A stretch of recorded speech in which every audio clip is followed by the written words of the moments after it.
et puis la confiance que peut m'amener Hélène depuis un certain temps déjà. Merci. Je vous laisse la parole, Monsieur le Président.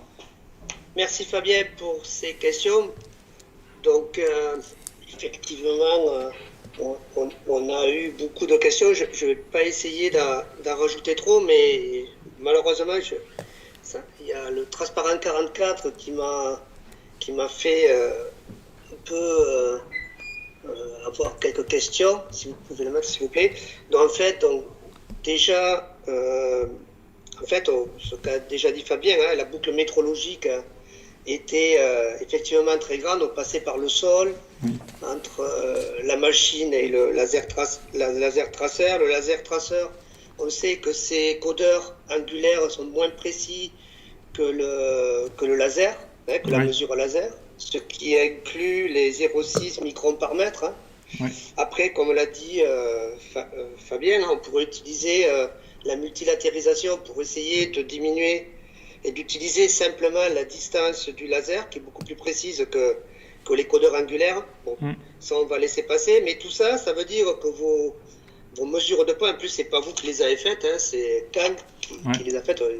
Malheureusement, vous avez subi un peu les incertitudes qui ont été mises dans ce nuage de points.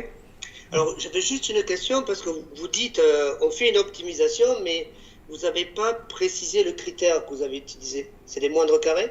C'est des moindres carrés, oui.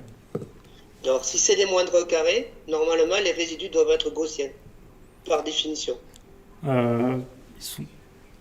Sauf que là, ils ne sont pas gaussiens. Non, ils sont pas... Donc, ça veut dire qu'à l'intérieur, il y a du systématique qui est présent. Puisque lorsque l'on fait un moindre carré, on suppose que les résidus sont statistiquement répartis suivant une gaussienne. Ça se démontre très bien par le maximum de vraisemblance. Donc là, quand je vois ça, et surtout le prochain, je crois que c'est le slide d'après, on voit que c'est pas trop gaussien. Alors, ça pourrait venir d'où, le fait qu'ils sont pas très gaussiens?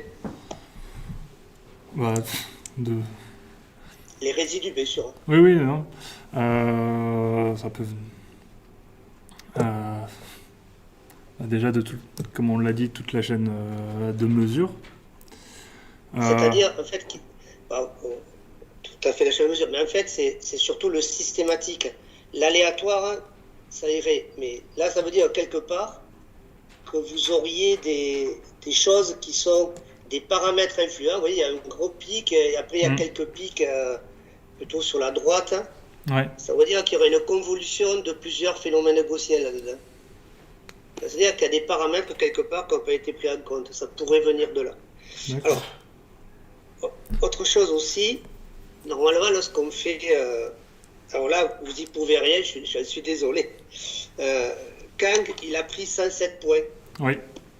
Et en fait, on montre qu'en fait, l'incertitude converge à 1 sur racine de n.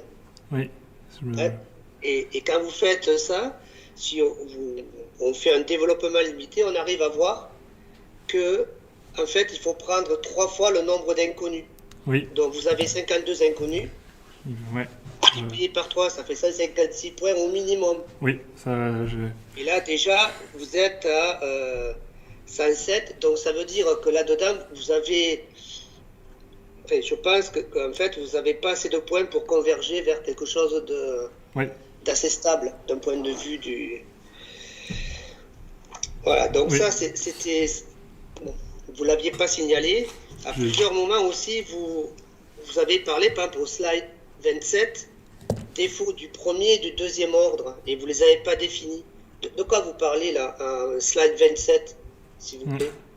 C'était quoi que vous parlez, les défauts de premier et deuxième ordre? Alors, que je retrouve la diapositive. Tac.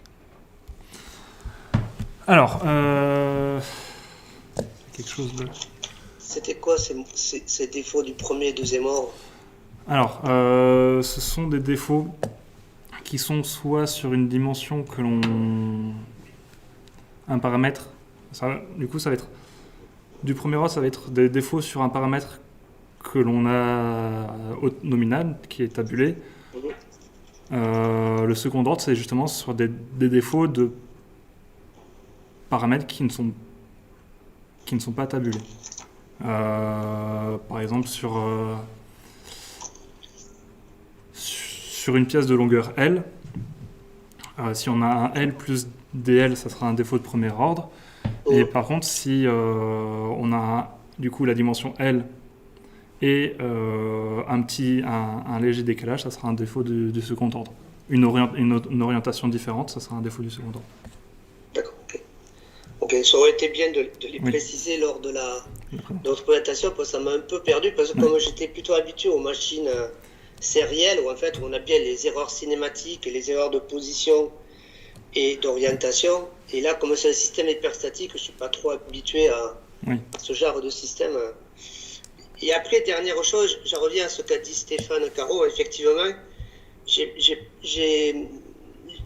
vous avez fait votre modélisation. Bon, normalement, un système, s'il est linéaire et que l'on a, par exemple, lorsqu'on passe en torsion à des petits déplacements, effectivement, avec le pivot de Gauss, normalement, on doit arriver à trouver des équations de compatibilité entre les paramètres. Mais comme vous avez été resté en grand déplacement, effectivement, vous allez retomber sur les bases de Grobner qui vont, en fait, en calcul formel, vous donner des équations de compatibilité aussi.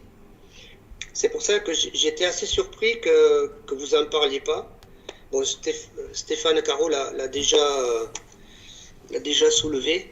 Alors, juste pour mémoire, c'est André Clément qui utilisait ça pour essayer de le faire rentrer dans Katia 3D Experience aujourd'hui, pour essayer de ne plus linéariser et d'utiliser en fait des grands déplacements.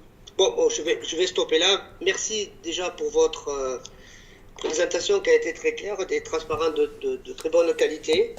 Merci. Alors maintenant, je vais laisser la parole aux encadrants